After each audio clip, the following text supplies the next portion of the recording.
Is Pokopia really worth getting a Switch 2 for? So let me tell you about all the ups and downs that you would need to know before spending your money on a $450 console that is soon going to be $500 because of the price growth. So let's dive into today's video. You are a Dito, and if you don't know the Dito, pop here it on the screen because this is who you are. But hey, no wait, you're not looking like that. Not exactly. You're a Dito that can transform into a human so that you can talk to human technology and also Pokemons. Take it as you being the spiritual and also realistically bridge in between the humans and the Pokemons. I love that the first three Pokemons that you discover are actually Bulbasaur, Squirtle, and Charmander. Who would have guessed it's our first ever trio that we got as starters in the first ever games. So I will be a Ditto, and the first generation starter Pokemons are going to help me with the Pokemon Professor Tangrowth. I know, that's a mouthful, but that's his name. He either looks to me like a ball of yarn or he looks to me like a squishy brain. I feel like he would have been made out of plush if he was a material and it would be squishy.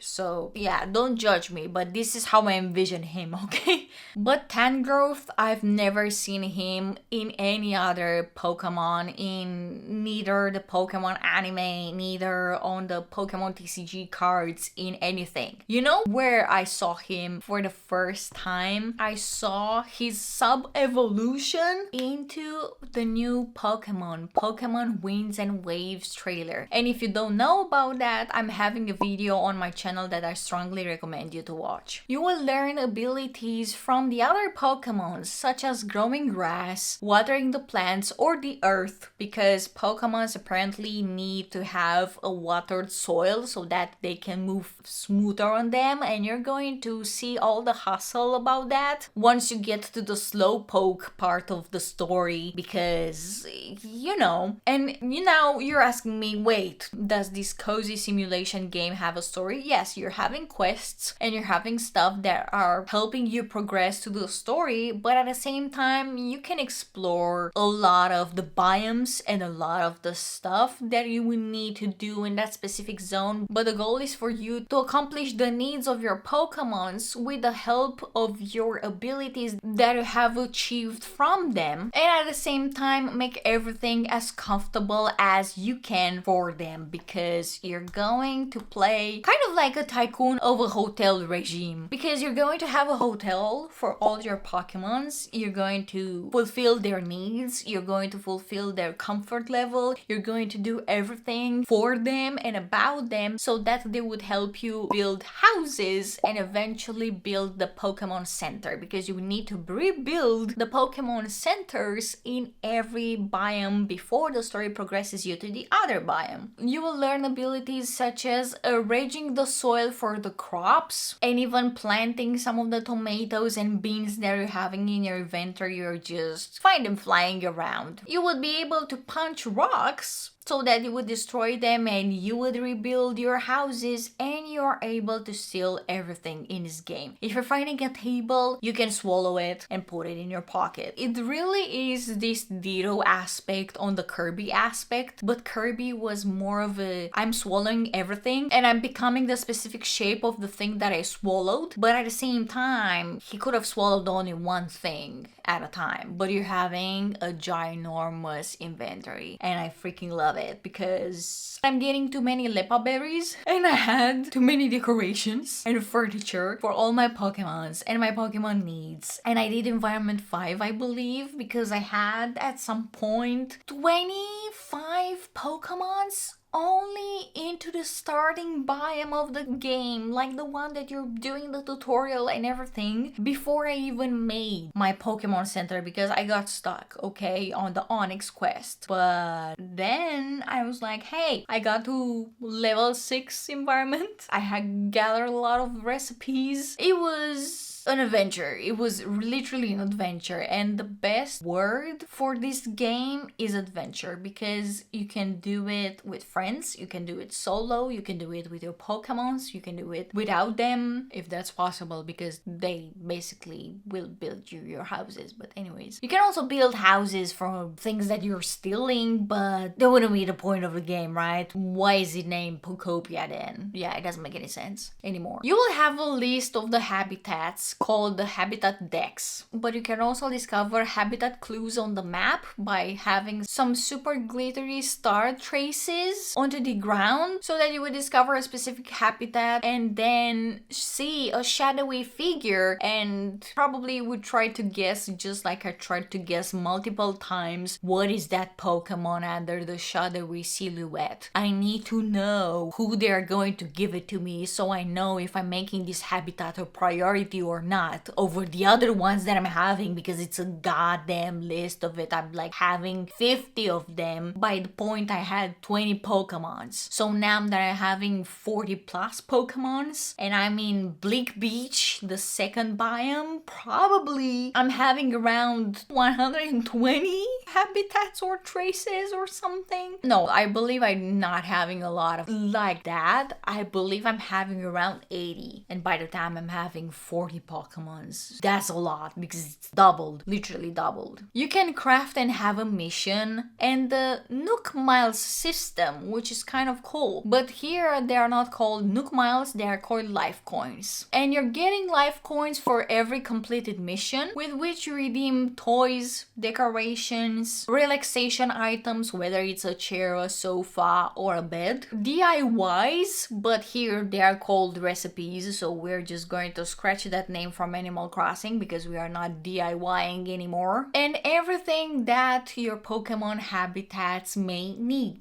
You're also having at the computer of the destroyed or rebuilt Pokemon Center, as you wish. You're having a daily bar with 5 items that sometimes 2 of them will be locked or 1 of them will be locked depending of your environment level and your progression. But also you're going to get a recipe, or you're going to get probably items on sale, probably items that can be redeemed with life coins for your game, like something that your Pokemon may need or they want to acquire in order to help you do something else. And also, before you're buying everything just like I did and repositioning everything based on not the Pokemon needs, you will need to spend the life coins with something in mind, just not like how I did just because something looked cute or whatever, or I felt like it was the vibe for my Pokemon. But then they would tell me, hey, you know, it's too bright here, I don't like it, you may want to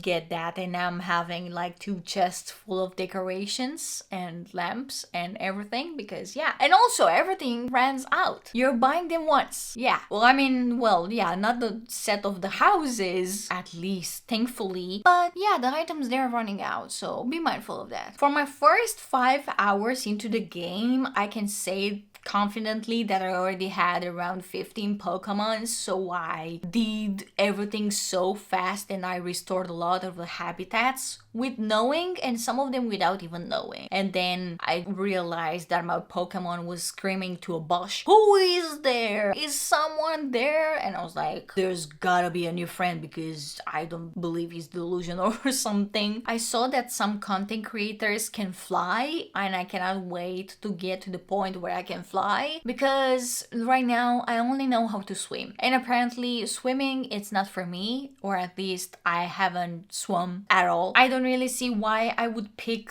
to swim over doing other things, especially that we don't have the new update with the DLC where there is an entire life underwater and we can build, we can make houses, we can do anything for our Pokemons, but I will get to that in a second. So I got to the second biome called Bleak Beach, which, you know, has the same goal. You get through the story, you're helping some of the Pokemons, you're you're helping them discover and just helping their comfort level, their well-being, and overall you're building houses, and you will see that I'm having houses on the left and the right. And then once the Pokemon Center was built, I was able to advance the story, do more requests along the way, even continuing the zone, because no one really pushes you to the next zone. I just considered that I wanted to check the new zone because I was curious about it. It wasn't that I couldn't develop the first zone anymore or something like that. But you can definitely do more things within that specific biome, even though you built the Pokemon Center. But also, I'm super excited to get the printer to work, because into the Pokemon Center, you're having a printer that is probably printing unlimited pieces of the item of your choice. And I believe I can do anything I want pretty much, but I haven't got into them. I just saw again to another creator's video that are more invested to the story than me, but I believe that I can make some fun stuff, so I can get excited to it. I just learned how to paint and how to color my items, which that is great, but I'm only having pink and red coloring, so that's a bummer. I need to gather my resources and do more. Now, getting back into the DLC, I'm so excited about a new DLC that is going to be released, and in fact you're paying once but you're getting 3 DLCs in one. The first one is going to be released the next year, and the next 2 ones, the DLC 2 and the DLC 3, we don't really know what they're about. We don't really know when they're going to be announced, and we don't really even know when they're going to be released. But the next DLC that we are going to have, it's about underwater life. You can build houses, you can go underwater. It's not like you're just going to die and suffocate under the water because you didn't learn how to swim from Piplup and now you're just, yeah, that's it. Cannot do anything about it. No, you will know how to swim, how to fly, but also how to go underwater. The thing with going underwater, it's kind of a preparation for Pokemon Winds and Waves, because also in Winds and Waves, I would assume that you can fly and you can go at least swim on water with Lapras or swim underwater with your Pokemons. With this information, I would say that this is kind of a teaser in another game for what's to come into the Pokemon franchise, because you know, Pokopia is also a Pokemon's. Pokemon Winds and Waves is just the next generation Pokemon, the Pokemon duology that will appear, so I'm just really excited to try it out. I'm just super hyped about this ability that we will have, and we will see what's to come about it, because